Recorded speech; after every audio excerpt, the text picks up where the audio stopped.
मेरे पास जो इनपुट्स हैं, सुशांत सिंह राजपूत की जो डेथ हुई थी वो रात में ही 3:30 बजे हो गई थी। जबकि उसके बाद ओके। कहानी बनाया जा रहा है कि जूस पिलाया गया, ये किया गया, वो किया गया, उसके नौकर के पास से 22 लाख रुपया मिला, मगर ये सब बात को दबा दिया गया।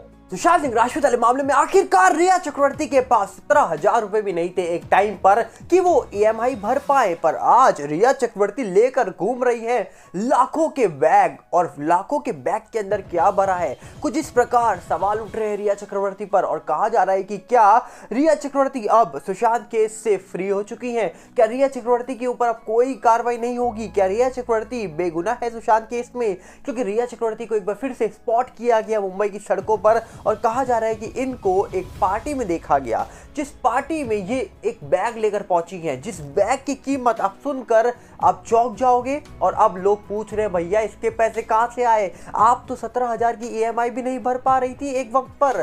तो इसी प्रकार क्या क्या सवाल रिया पर उठ रहे हैं, और सुशांत केस में क्या अपडेट आएगी या फिर ये मामला ठंडी बस्ती में चला जाएगा, सब चीज के बारे में बात करेंगे। पर उससे पहले आपसे अपील करेंगे, अगर आप इस चैनल के अंदर नए हो तो वीडियो को लाइक कर देना, वीडियो को शेयर कर देना, चैनल को सब्सक्राइब करना बिल्कुल मत भूलना। यहाँ पर अगर हम बात करें तो आपको याद है सुशांत सिंह राजपूत का मामला होने के बाद रिया चक्रवर्ती का एक इंटरव्यू निकल के आया था, जिस इंटरव्यू के दौरान रिया चक्रवर्ती ने एक दावा करा था कि उनके पास एक फ्लैट है जिसके ऊपर कहा जा रहा है कि लोन है और 17,000 रुपए की ईएमआई आती है। पहली बात तो उनका झूठ लोगों ने तभी पकड़ लिया था जब उन्होंने ये बोला था कि 50 लाख का लोन है और हर मंथ 17,000 रुपए की ईएमआई आती है। भैया 50 लाख का लोन हो और 17,000 रुपए ही ईएमआई आएगी? पहली बात तो यहाँ पर लोग शॉक हो गए थे। पर जब लोगों ने ये बात सुनी तो लोगों ने सवाल तो बहुत उठाए थे। पर कहा जा रहा है कि रिया चक्रवर्ती धीरे धीरे सुशांत केस से दूर होती नजर आ रही थी। हाल ही में उनके ऊपर आरोप लग रहे थे कि उनके ऊपर सिटीजन कोर्ट ऑफ इंडिया में जब उनके ऊपर सवाल उठे, और जब कहा जा रहा है कि सीबीआई ने भी उनके ऊपर सवाल उठाए, और उनके ऊपर कहा जा रहा है कि लुकआउट सर्कुलर जो जारी किया गया था उसको रद्द करवाने की अब वो मांग कर रही हैं। उन सब चीजों को लेकर तो अपडेट निकल के आ रही थी। पर अचानक से रिया चक्रवर्ती को एक पार्टी में देखा गया, और कहा जा रहा है कि उस पार्टी के बारे में अगर हम जिक्र करें तो आपको बता दिया जाए कि रिया चक्रवर्ती जो है वो इस समय दिखाई दे रही है नया धूपिया की हाउस पार्टी में, और करीब 2,80,000 रुपए का उन्होंने एक बैग पकड़ा हुआ है ऑरेंज कलर का, और 2,80,000 का बैग है। 17,000 रुपए ईएमआई नहीं भर पा रही थी ये। अगर नहीं याद है हम आपको स्क्रीनशॉट दिखा देंगे, इन्होंने खुद अपने इंटरव्यू में ये बात बोली थी। तो इन्होंने पिछले 3-3.5 साल में ऐसा क्या काम कर दिया कि भैया 2,80,000 रुपए के तो ये बैग लेकर घूम रही हैं?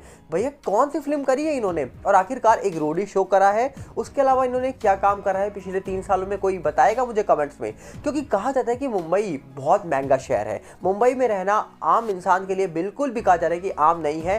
पैसे कमाने हैं, और कहीं ना कहीं हीरो हीरोइन के लिए पैसे कमाने ज़्यादा मुश्किल नहीं है वहाँ पर, क्योंकि जो फेमस लोग हैं उनके पास पैसा है ही, और जो काम नहीं करते भैया वो पैसा कहाँ से लाते हैं? अब सवाल बहुत उठेंगे रिया चक्रवर्ती पर, और ऐसे ही सवाल कहा जा रहा है कि रिया चक्रवर्ती को लेकर ट्विटर पे लोग उठा रहे हैं। मतलब रिया चक्रवर्ती से अब लोग पूछ रहे हैं भैया आप 17,000 की ईएमआई नहीं भर पा रही थी तो आज आपके पास हजारों डॉलर का ये बैग कहां से है? हजारों डॉलर का, लगभग अगर हम डॉलर में कन्वर्ट भी करेंगे तो आप मान लीजिए कम से कम ये जो रिया चक्रवर्ती के पास दिख रहा है ये 3,000 डॉलर के ऊपर ही इसकी कीमत निकल के आ रही है बैग की।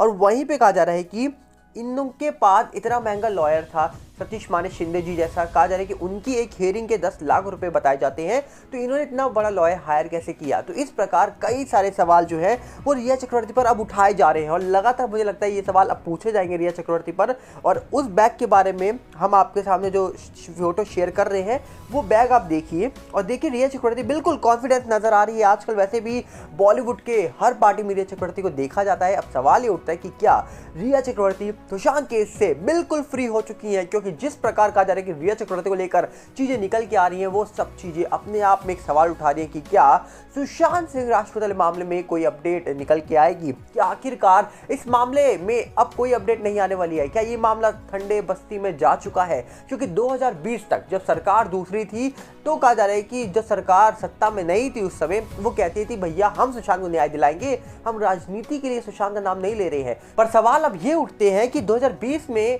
जिनके हाथ में पार्टी सत्ता थी, अब उनके हाथ में सत्ता नहीं रह गई है।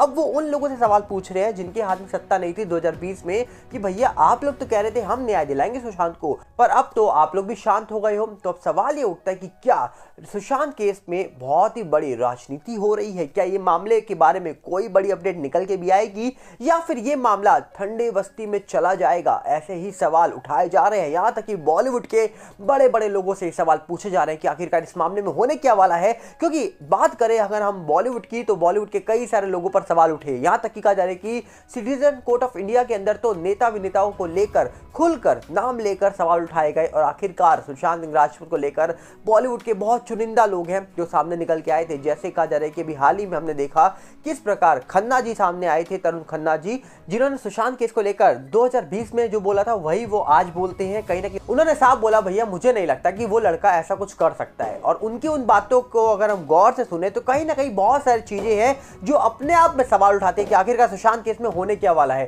क्या आने वाले वक्त पर इस मामले का जो भी सच है वो सामने आ जाएगा? क्या आखिरकार आने वाले टाइम पर हम देखेंगे कि इस मामले में जो चीजें हुई थी 2020 में क्या वो सब खुल के सामने आएगा, या फिर ये मामला भी जिया खान मामले जैसा ठंडी बस्ती में चला जाएगा और अंत में सबूतों की कमी की वजह से ये मामला भी शांत हो जाएगा? आपको याद है अभी हाल ही में कहा जा रहा है कि सुशांत के फैमिली लॉयर विकास सिंह जी ने बोला था कि सीबीआई इस पूरे मामले को स्लो डेथ की ओर लेकर जा रही है।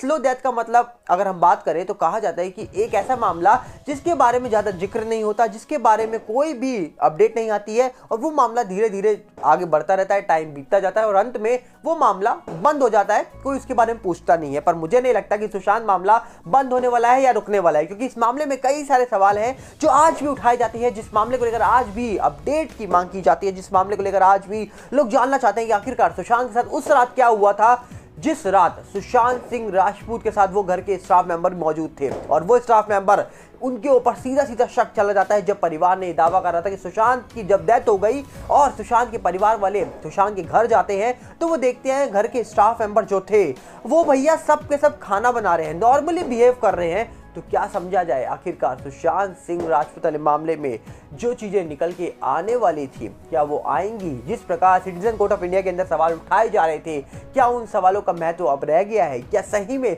उन सवालों के बीच में अगर हम बात करें तो नेता अभिनेताओं के नाम लिए गए थे, क्या सही में अब वो नेता और अभिनेताओं के नाम जो है वो सामने निकल के आएंगे? आने वाले वक्त में सब सच सामने आएगा ऐसी हम उम्मीद कर रहे हैं। पर आपको क्या लगता है कि बॉलीवुड का हाल बेहाल जिस प्रकार चल रहा है ऐसा ही बेहाल रहेगा, या फिर बॉलीवुड का जो हाल 2020 में था उससे अब सुधर चुका है और धीरे धीरे बॉलीवुड सुधर जाएगा? ऐसा आपको लगता है तो कमेंट्स में अपनी राय रखिएगा। हम मिलेंगे बहुत जल्दी, साथ में आप अपील करेंगे अगर आप इस चैनल के अंदर नए हो तो वीडियो को लाइक कर देना, वीडियो को शेयर कर देना, चैनल को सब्सक्राइब करना बिल्कुल मत भूलना और साथ में हमारे नए चैनल सागर भल्ला 18 के साथ जुड़िएगा जो यूट्यूब का है, इंस्टाग्राम का भी सेम है सागर भल्ला 18 और फेसबुक का है सागर भल्ला। सबके लिंक हमने डिस्क्रिप्शन में दे रखे हैं और ज़्यादा डिटेल में अगर आपको चीज़ें देखनी है तो आप हमारे टेलीग्राम चैनल पे आइए जिसका लिंक भी डिस्क्रिप्शन में आपको मिल जाएगा। मिलते हैं बहुत जल्दी, नमस्कार, जय हिंद।